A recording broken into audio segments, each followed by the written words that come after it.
The unit is on decision planning, and the topic is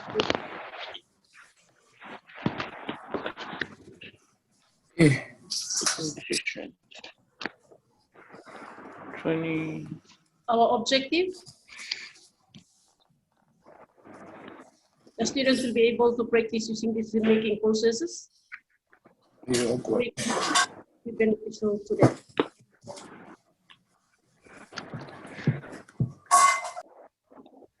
Why making decisions? Why do we have to make decisions? Unmute and give me some answers.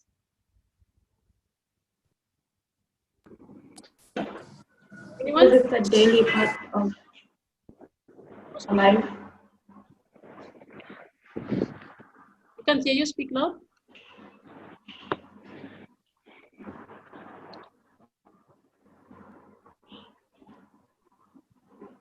Okay. Because it's a daily part of our life. We have to make decisions every day. Thank you.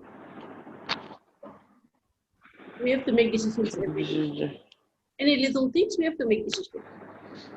You have to make decisions every day. Some decisions are very easy to make and some are very difficult. Most people like the freedom of being able to make their own decisions. But you must also be ready to take the responsibility for them. In order to make good decisions, we need to follow a process. So there's a process called decision-making process. And if we follow that decision-making process well, we will see that the decisions that we make will be beneficial to us.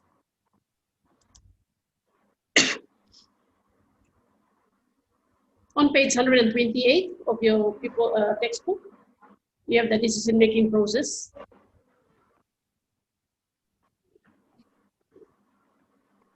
Can you see the page, 128? Yes. Okay. Step number 1 says, describe the situation that needs to be worked out.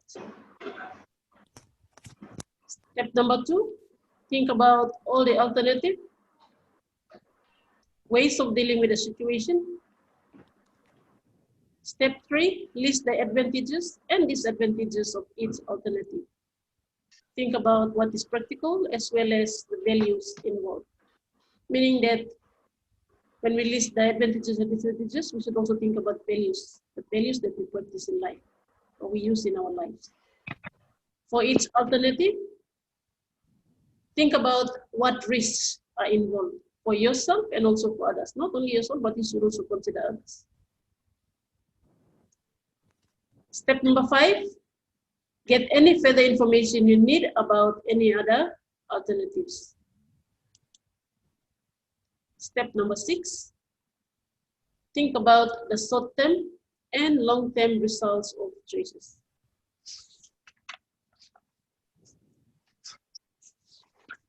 On page 127, you turn back to page 127, it says, the present is the result of the past, and we cannot change what has happened, whether it be a short-term or long-term result of the choice that we make. The future is the result of the present, and we can learn from our mistakes. So whatever decision we make now, or the mistakes that we make now, we see now, is because of the decisions that we have made in the past. So if you want a good future, we have to make better decisions. And you can choose to make a different future. What can you do now to make a better future? It's up to you. You make the decision and no one else will do that for you. Step number 7, make your decision and check if you feel happy. If you are not happy, then you may need to think again. Step number 8, put your decision into practice. Step number 9, after you carry out the decision, think about whether you make a good choice that worked out as you thought it would. And finally, if it did not work out as you expected, or your decisions turned out to be bad choice, try to work out the reasons why and how you can avoid making the same mistake next time. It says a good decision is one that is well made, not just one that turns out. We all want our decisions to be fruitful. We do not want to see negative results of the decisions that we make. So we have to make decisions that should be beneficial to us. Secondly, when you avoid an issue or pretend that a problem doesn't exist, you are still making a decision, because doing nothing will also have results. Sometimes we say that, oh, I don't want to say anything. That's a decision that you have already made. You have made a decision not to say anything, and you're not contributing anything. So that means that other people are going to make a decision because you cannot say anything. That is your decision. You don't want to say anything. Try to think about the reasons why you are avoiding making a decision. Okay? We have our own personal reasons at times when we do not want to make a decision. Maybe we have a reason.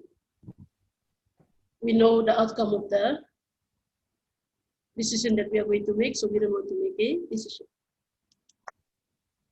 I have a case study here. It's about Lucas. Lucas is a young man from Gulf province. He comes from Kaikiba. Yeah. His parents are farmers. He was one of those brightest students in school. He completed grade 10 and was accepted to attend Sogiri National High School in Central Province, which he did.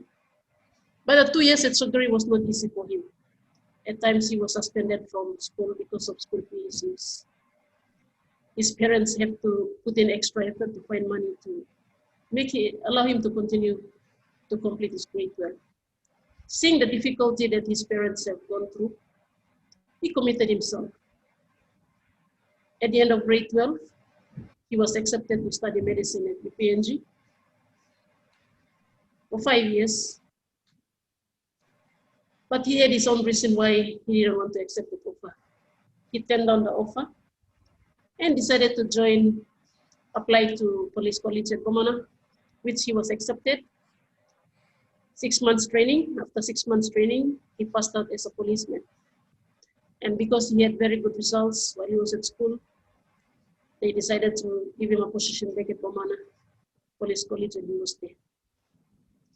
While he was a policeman, he supported his 2 older siblings, the siblings who were after him, not older but younger than him, to pay for their school fees. And they made it through. They were able to get to university, college, they graduated, and they worked. So, after he graduated, while he was still a policeman, he made up his mind, or he still decided that he still wanted to be a doctor. So, he applied to UPNG for medicine, and he was accepted to study medicine. After 5 years, he graduated, and he is now a resident doctor in Kerema, serving his people in Gulf province. That is his story. We are going to use his story to see how he had made up his decision. Step number 1, it says, describe the situation that needs to be worked out. The situation is, Lucas turned down his offer to study medicine at UPNG and applied for police training. Step number 2, he had 3 alternatives, or there are 3 alternatives that he should have taken. He should have accepted the UPNG offer. Number 2, he should apply for direct employment. And 3, he still has the chance to continue his studies after working for some years. Step number 3 says, list the advantages and disadvantages of each alternative. Alternative 1, he should have accepted the UPNG offer. What are the advantages? He would be a doctor within 5 years and earn a lot of money. It's a scholarship, so parents will not have to pay any money. And number 3, he will graduate and go and work in his own province to provide the medical help his people need. What are the advantages of alternative number 1? 5 years is too long to study. His younger siblings might not be able to continue their education due to school fee problem.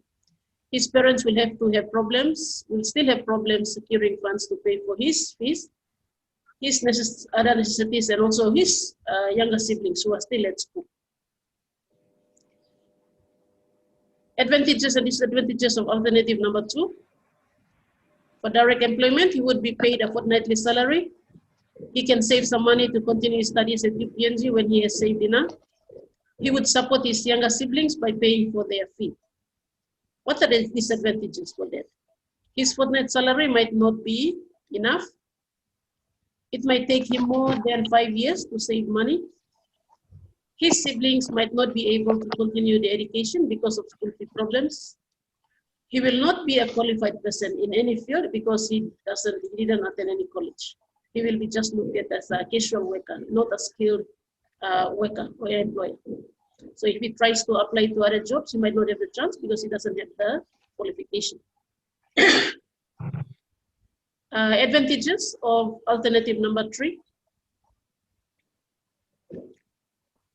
He can reapply to study at UPNG later. By then, his siblings would be working and be able to support the other siblings and the parents. He would still achieve his dream, although it may take many years to do so. And what are the disadvantages? Things might not be in his favor, meaning that by then he might get married, and then he will have extra burden to worry about. He has a family to look after, that he might not be able to save enough money to get back into university. He might lose interest and change his mind and remain where he is. He might want to remain as a policeman, and his dream of becoming a doctor might not be achieved. The fees that by then might be too much to pay because he might not be eligible for a scholarship.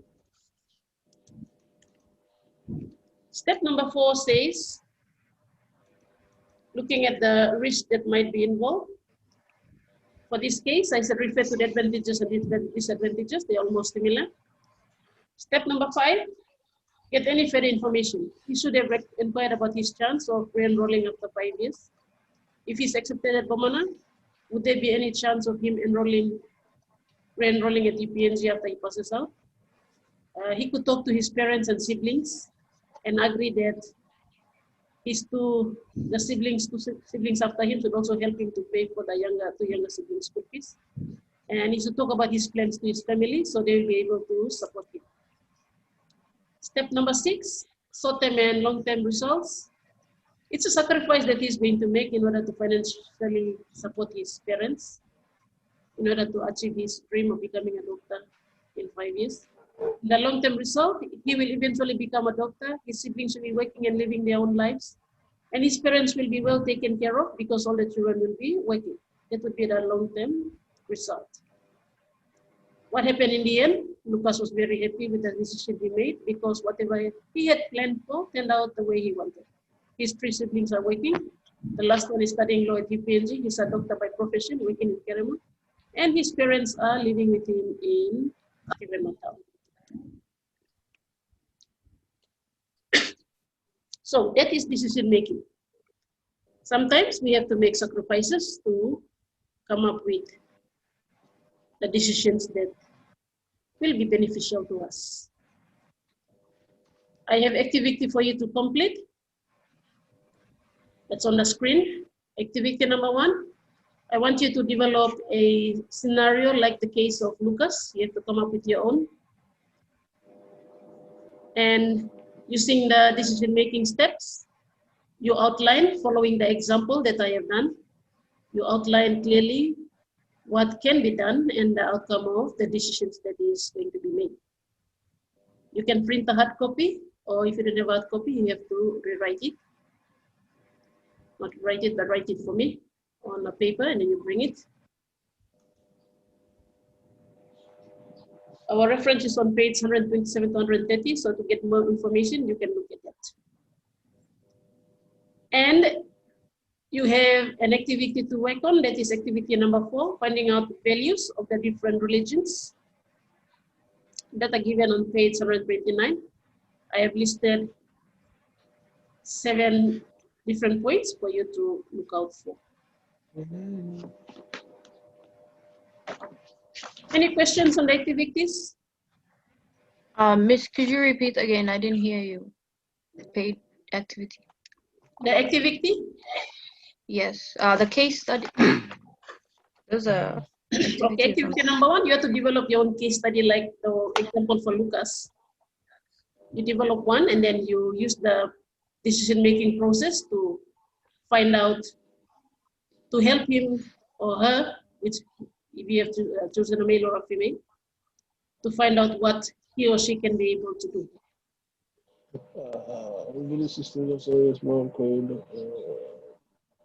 Is that clear? Yes.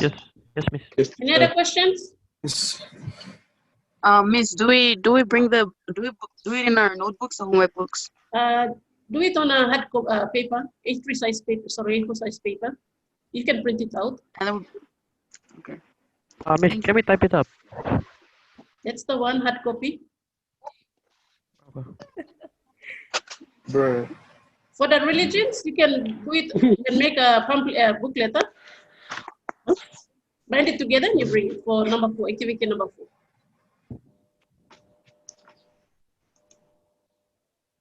4. Miss. Yes. What religions? Who's speaking? What religions will you find out? Timothy, Miss.